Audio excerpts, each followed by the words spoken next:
Well, Curtis, a couple weeks ago, you're fighting on the regional stage. Now you're here in the UFC. Tell us about the moment you got the call when you found out you were going to be fighting for the UFC.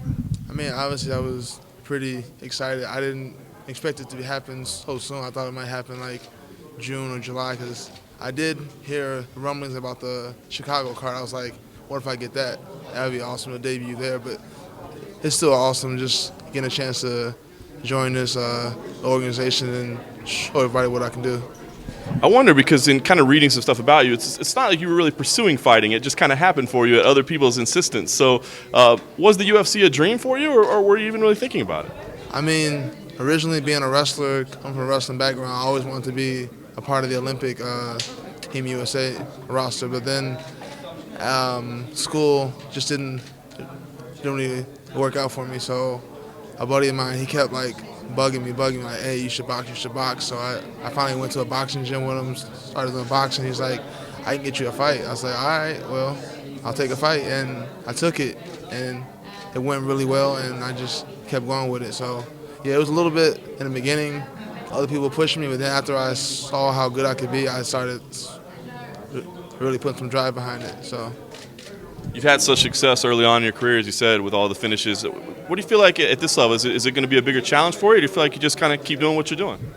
I mean, I'm going to keep my approach the same, regardless of the opponent. I mean, obviously, at this level, I understand that the level and the quality of the opponent does become higher, but I'm not going to change who I am and what got me here. So, still pressuring, still looking to go for takedowns, and still looking to finish on the ground.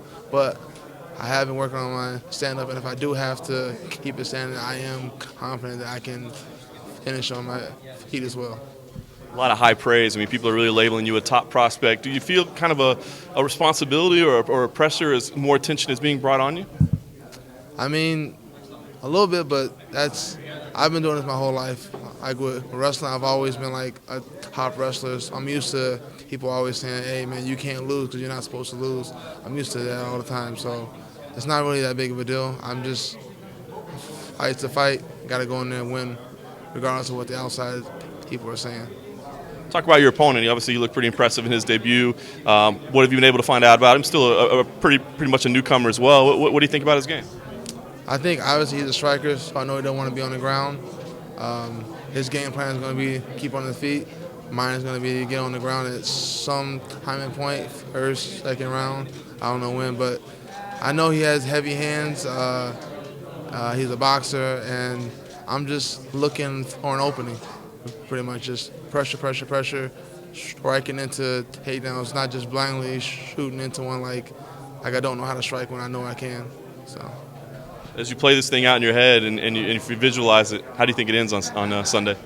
I mean, it definitely ends with me winning. I know that, but how, that's so hard to say. Like I said, at this level, you never know. So in a perfect world, it would end on the ground, but who knows?